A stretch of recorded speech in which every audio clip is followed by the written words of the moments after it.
Welcome. I hope everyone can hear me. This is Isaac Zablocki. I'm the director and co-founder of the ReelAbilities Film Festival.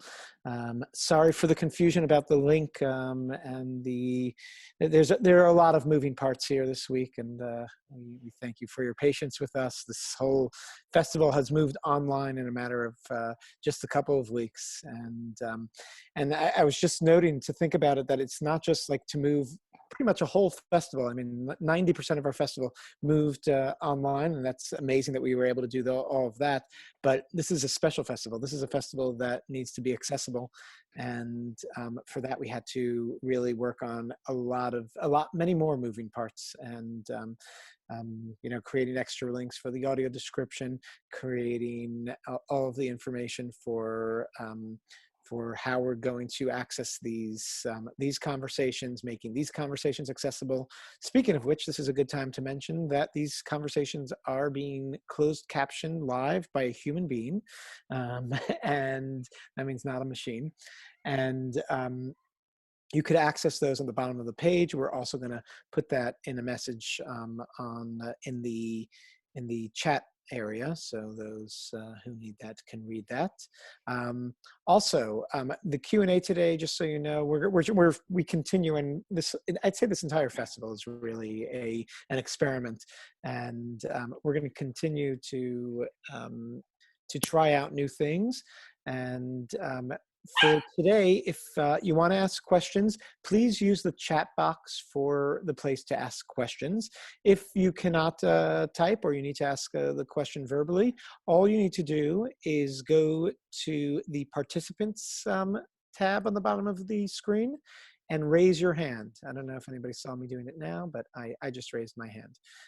Now I'm going to unraise. Now I'm going to lower my hand. Don't forget to lower your hand, and we'll get in touch with you and make sure that you can communicate with us directly. So those are two ways to ask questions, and we look forward to making you a part of that conversation because it is so important to us. We hope all of you got to see 25 Prospect Street. We'll give it a round of applause. Sorry, we can't hear you. But glad to see that so many people. And by the way, I'm stalling a little bit. I'm allowing because people are catching up with the online link. I'm giving some time for people to join our conversation. But let me start thanking some of our partners for this. First of all, I want to thank all of our partners at the festival. Check out the partners page because we have so many amazing partners who are doing amazing work all the time, and we really want to highlight them as much as possible, and we would not exist without these partners. I want to thank Epic Players, Disabled in Action, Autism Community Theater, Campaign for Disability Employment, New York Deaf Theater, Music for Autism, Daniel's Music, and a very, very special thank you. And this goes to everything we do, and I feel they very much work in the same field as us and have been amazing partners, and they're going to be moderating this conversation today. To Respectability. Check out all of Respectability's work. The moderator today is Tatyana Lee, who is from Respectability. They've been partnering with us for years and really work in the same field as us.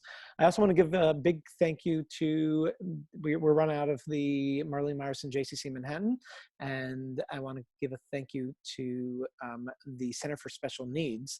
And our panelists today come to us through the Center for Special Needs, and they are kind of also a reason why we exist and kind of exist within each other's orbit. Especially on today's film, which was connected to us as ReelAbilities in so many ways, because the festival, first of all, the film is about presenting films, and that's what we do. So it really is a film that connects to our world.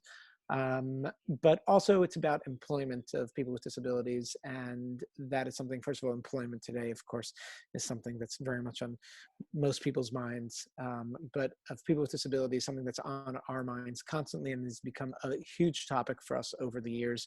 And we were looking for films that would highlight this topic of employment, and thought the 25 Prospect Street is actually a theater that, as a film festival that presents films about people with disabilities, you cannot imagine the amount of people who have introduced us to this theater before the film was made. So we were really pleased to see that the film was made, and we're happy to present it here. It's kind of a unique film for the ReelAbilities format because the conversation today is not happening with the director. It's happening actually with people who work in this similar area. So in a moment, I'm going to hand it over. I'm just going to give a few more housekeeping elements, and then we'll hand it over to the conversation. First of all, once again, closed captioning is available. You could also see the note in the sideboard. I'm going to mention again, if you want to, respectability.org put up their URL in the chat. You could check the chat once in a while. And it's nice that people are saying hello through that, but really we don't want to lose focus on the questions through the chat. And once again, if anybody wants to add a question and cannot chat, please go to the participants tab and raise your hand, and our folks will be in touch with you. At this point, I'm going to hand everything over to Tatyana Lee from Respectability to I guess I'll let you introduce the other members of the panel and let you all wave. Oh, one more thing, just as far as for those of you who are new to Zoom, you could choose on the top of the page, there's the speaker view, or which I recommend now going to speaker view if you're done looking at all your friends. You could then, if you want to check out your friends, you could go back to gallery view. But I feel for this format, as far as a conversation goes, speaker view is your best bet. And that way you'll also see exactly who's speaking. Tatyana, over to you. Thank you so much, Isaac. I want to say thank you so much for you guys having me. We love collaborating with you guys, so thank you so much for having me. My name is Tatyana Lee. I am a Hollywood inclusionist at Respectability, and basically we advocate so that people with disabilities can participate in all aspects of society, and I specifically work on Hollywood entertainment, so making sure that media and film reflects what society really looks like, and make sure that it effectively includes people with disabilities, such as myself. And I want to also introduce our panelists today. Actually, I am going to give you guys an opportunity to introduce yourself. So we have Andrea and we have Bryant. I don't know if you guys want to say something really quick, a brief introduction of yourselves. So Andrea, I'll let you go first, and then Bryant, just say a few words. Thank you, Tatiana. I'm Andrea Goodman. I'm really thrilled to be here. I am the director of the Adaptations Job Program at the Marlene Mayerson JCC Manhattan. I love talking about employment and disability, so I am really thrilled to be here and share some of my experience in helping people with disabilities be placed in supportive employment. Awesome. Thank you so much for being here. Bryant, did you want to introduce yourself really quick? Yeah, I can give myself a little, yeah, I could do it real quick. Hello, my name is Bryant Reynolds. I am part of the ReelAbilities committee at JCC, and I also do ticket taking for our theater that we have. And for some time, I've been really focused on disability rights and fighting for people like myself who has Asperger's syndrome. So that's what I really care about nowadays. Thank you so much. And thank you guys so much for lending your expertise and having this conversation. I really feel like this movie was really, really great in showing the strengths of when we as people with disabilities are given the opportunity to work, that we can really step up to the plate and really make things happen. So I am going to start with one question, and actually it's going to be directed towards you, Andrea, and it is, I love the film and how Val made everything accessible, which me as a wheelchair user, I'm a stickler for, because some places I'll go and it's not wheelchair accessible. So my question is, how can people with disabilities find the job that's right for them, even though every job may not be suitable, but making it accessible to everyone? What would be some advice you would have, or things that you would do to help people kind of expand on what they did in this film and at Prospect? Well, Prospective Theater is so special because it's a social enterprise, right? So it has a mission, it has a social mission, which is to do good, to change lives. and it also has a mission for the community, a business mission, right? What do we serve the community with? So it's a special place because it it's person-centered. It takes into account the people that it's going to hire, what they can do, what their challenges are, and also how they can create a sustainable business. Most of the people that I work with, really capable, smart individuals like Bryant, we work towards integrated employment, helping businesses integrate people with disabilities, developmental disabilities population that I work with. And how can we make their businesses better? How can we find the fit, right? We customize jobs. We take so many things into account when each of us has a job, right? We have the tasks involved in the job, the environment, like what you're saying, the physical environment. There's also business culture. And then we have our personalities, right? And where all of those three things come together is where we can sustain a job. So we want to think about all of those things, all of us. It's really something that we all put together. We just don't think about it. When we work with people with disabilities and customizing employment, we, meaning people like me and other people in organizations like ours, we put all those things in place. We help the businesses and we help the person together. Awesome. Thank you so much. Speaking of obstacles and different things that come in the way, and one of the things that I really, really loved about this film was how they broke down the struggle of trying to work and also getting assistance through Social Security and other government services, which I thought was great to highlight. And that is such a struggle. So actually, this question is to Bryant. So Bryant, what are some of the obstacles as a person with a disability that you've encountered trying to enter the workforce? Just trying to get my foot through the door. Trying to get like an interview from these companies. You know, it's not easy, and I feel like that. You know, me working on social skills, which I've done, is very important because you gotta try to talk to these people in a way that will not make you look so awkward or strange to these people who are going to do these interviews. But you know, outside of JCC, I have people who are helping me try to find some employment, like the programs like Goodwill and all that, because I feel like I really do need it, because again, it's really hard getting these interviews, and you know, and as much as I try to apply to these jobs with my resume and all that, I don't really hear people don't really contact me back. So I need to find some way to get their attention. Awesome. Thank you so much. Yes, it is definitely a struggle trying to get employment and things like that. As a person with a disability, a lot of times people have misconceptions about you and what you can and cannot do.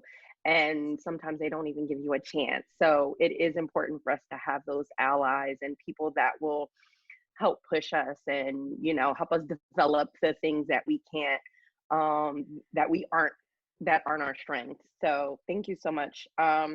So this question is to the both of you.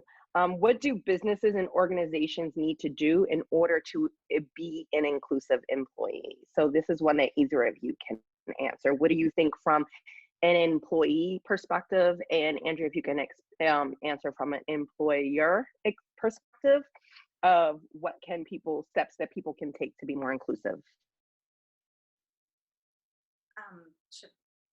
I can go. I can start the conversation. Okay. You know, this is something that we touched on a little bit, you know, before we joined the panel. But you know, right now, because of this pandemic, the business climate is shifting.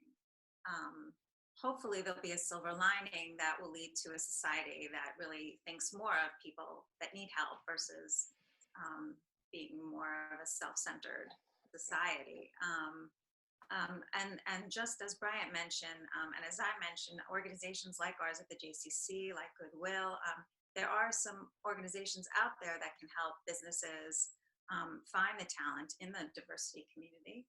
And we help individuals and we also help businesses.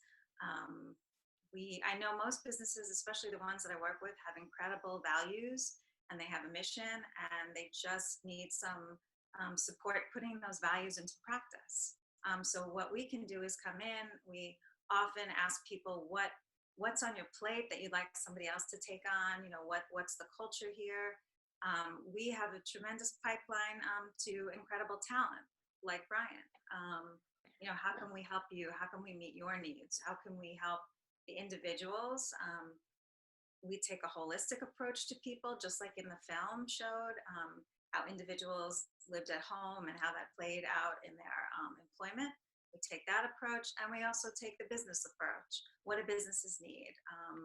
It takes a little creativity, but it's really possible, and it's highly successful.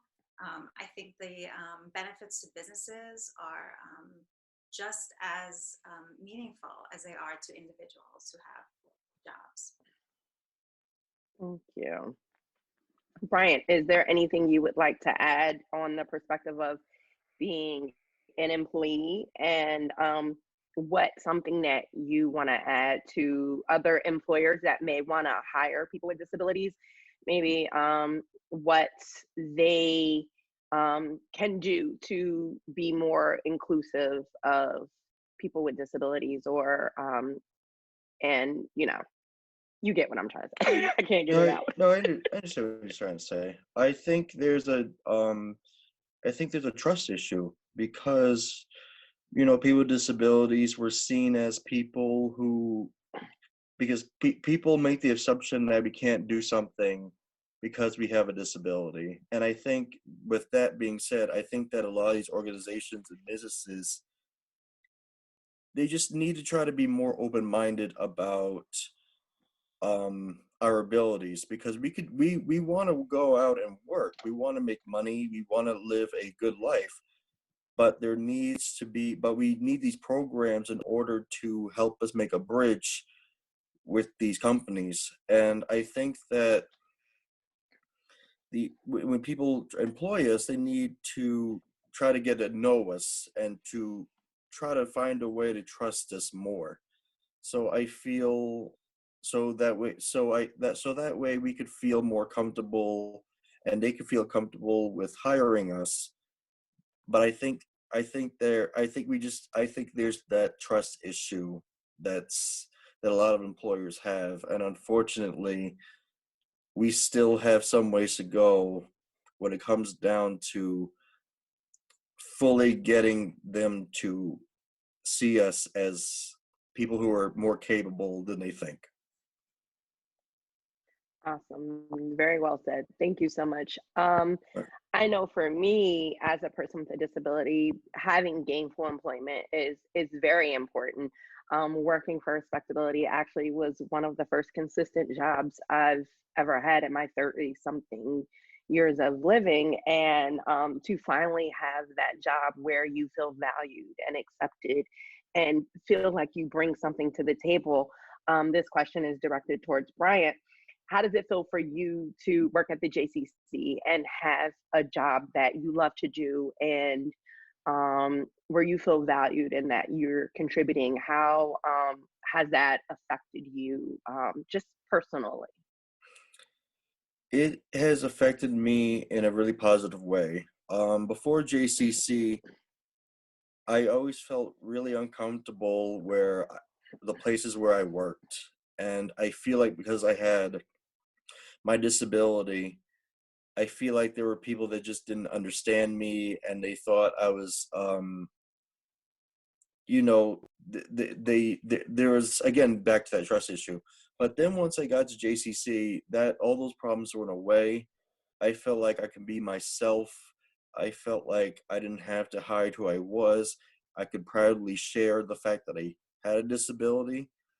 Because before, I felt very nervous to do that. When I was in other companies, I kept the fact that I had disability quiet. But when I was in JCC, I didn't have to be quiet. I could speak, and I can get along with the people. And there's a lot of great people at JCC, and I love working there. And just being comfortable in that environment, you know, it really has impacted my life in a really positive way. And, you know, it's helped me open up more socially. So I think it is a wonderful experience. Thank you so much. I am going to direct one more question to Andrea, and then we are going to open it up for some questions. So, Andrea, you working around employing people with disabilities, what made you want to work in this space? That's I'm sorry, it was a little bit of a personal question, but yeah, that's okay. That's great.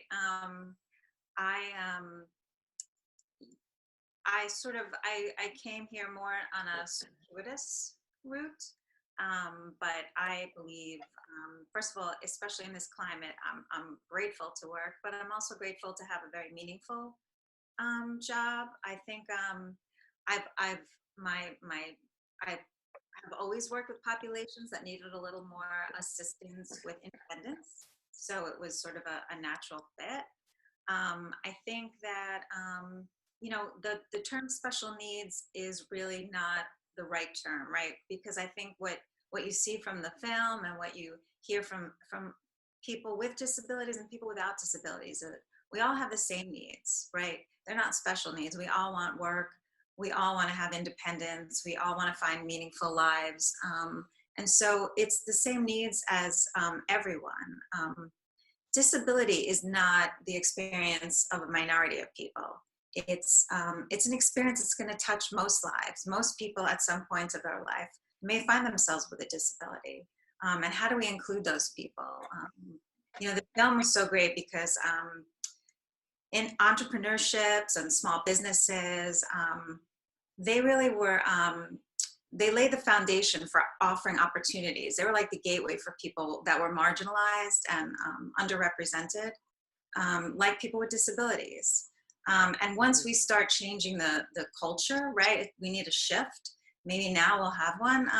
More businesses are opening opportunities for people. I found most of the businesses I work with are supportive and want to hire. And once they do, it's kind of like when you go to a pool party, you need one person to jump in the pool and then everybody's in, right? It's the same thing. It just requires some accommodations. And again, at some point, most of us will require accommodations at work. thank you so much.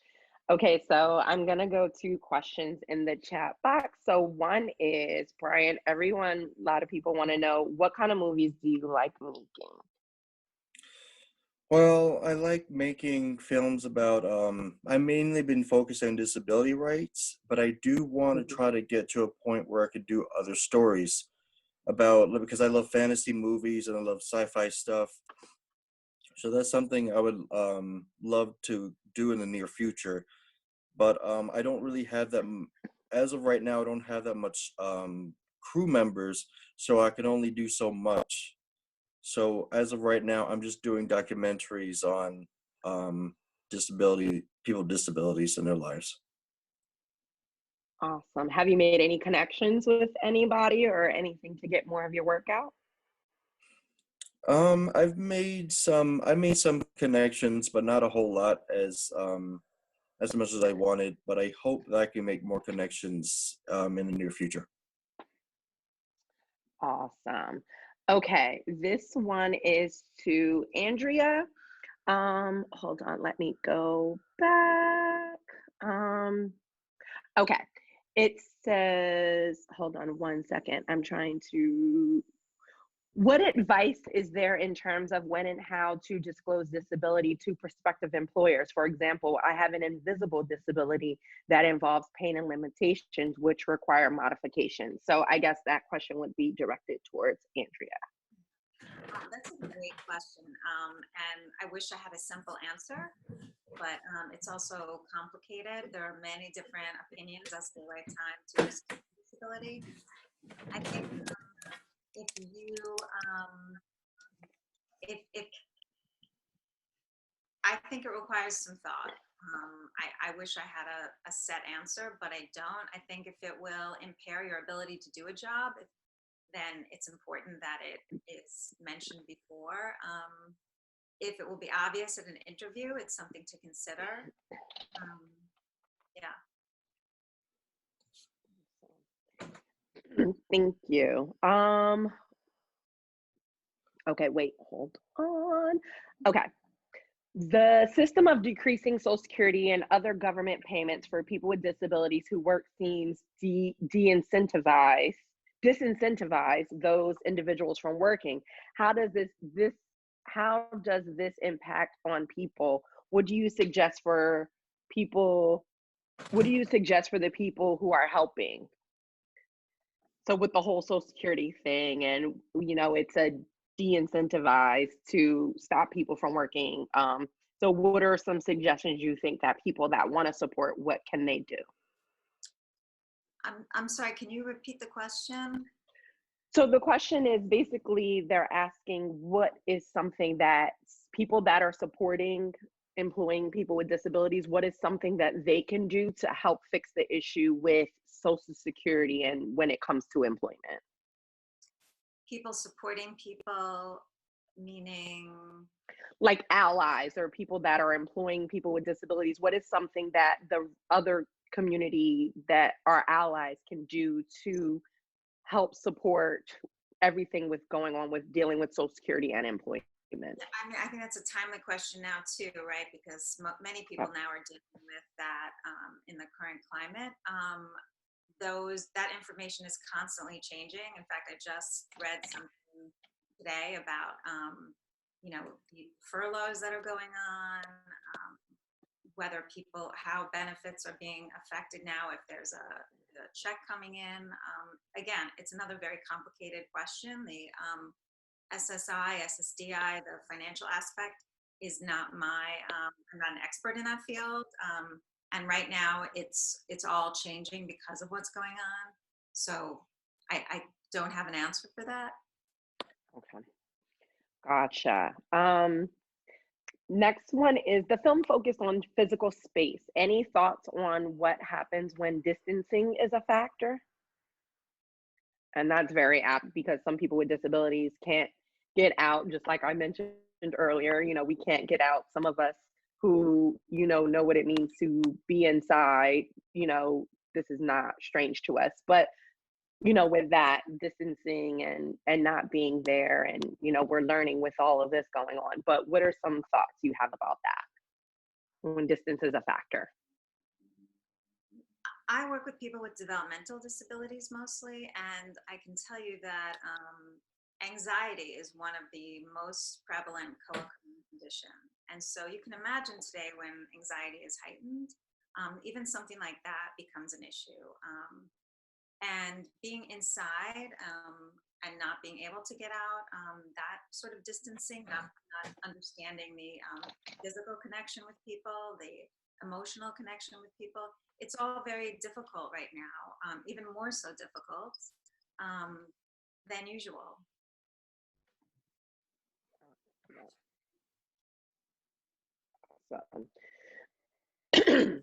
Someone says, are there directories or consumer organizations which publish businesses which hire and are owned by people with disabilities in order to support these businesses and their employees?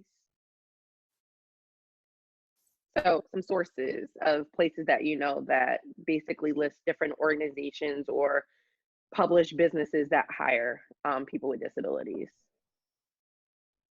There's information out there. Respectability has a lot of information on that. I can already say that we do. There's Office for People with Disabilities. There are definitely a lot of resources out there. There are also state vocational rehab agencies in New York. It's Access VR that allows people to get state support. It allows organizations to work on things like social skills, assessments, internships, and it allows individuals to get paid that way. We offer group internships at the JCC, and the way that we can pay our interns is through the vocational rehab supports. That's a good place to start. Awesome, thank you. Yes, no, I will add, shameless plug, at our website, respectability.org. We always highlight businesses that are employing people with disabilities. especially in the entertainment industry, different studios that are hiring people with disabilities, different corporate entities that are pushing for more inclusive hiring, things like that. So check out our website. We do highlight a lot of those. Someone said to Bryant, what type of work are you looking for? And what would be the ideal job for you? Well, the ideal job would be a filmmaker, but because of the entertainment industry and how intense it could be, I need to I'm working up towards something like that for for the future. But as of right now, I'm just continuing to do shorts and doing stuff like customer service and things like that until I can work up to my career, which will be film. Awesome. Thank you so much. I wish you the best of luck. And I was going to say, actually connect to me because I know a lot of different resources of things that you can check out to grow on your filmmaking and learn, especially while we're doing this quarantine. And also maybe some other people I can put you in touch with. So let's make sure we connect after this. So that was our last question. And I want to say thank you so much for having me. This was a very enlightening conversation. And I am going to pass it back to Isaac. Thank you. Thank you. I want to thank Tatyana, Andrea, and Bryant for being with us. I want to give another big thank you to Respectability. I want to give another big thank you to our Center for Special Needs who works with us year-round on a lot of our programs. I also want to give a big shout out to Lights Camera Access who did if we're talking about employment, they did a fabulous workshop with us on Wednesday in partnership. It was supposed to be with the festival, but of course it was done virtually this year. Also a big shout out to the Mayor's Office for People with Disabilities who have a fabulous employment initiative, as well as Adapt Community. These are all great partners who are doing stuff out there, and I really want to thank them and applaud all of their great work. Tomorrow we have a full day of films, starting with short films, which are, by the way, free. So invite everyone, and we're going to see a great turnout for these. In the evening, we have a film, Our Time Machine. Don't miss that. All of these will be followed by conversation. And then on Sunday, another full day. And then Monday night, a closing night, including a conversation with Judith Heumann, who is, of course, an inspiration to this entire network of advocacy programs. So please be sure to join us for more and help us spread the word. We want you to stay safe. We hope you are all well. Stay at home, and we look forward to seeing you at more of these events. Thank you all again, and have a great weekend.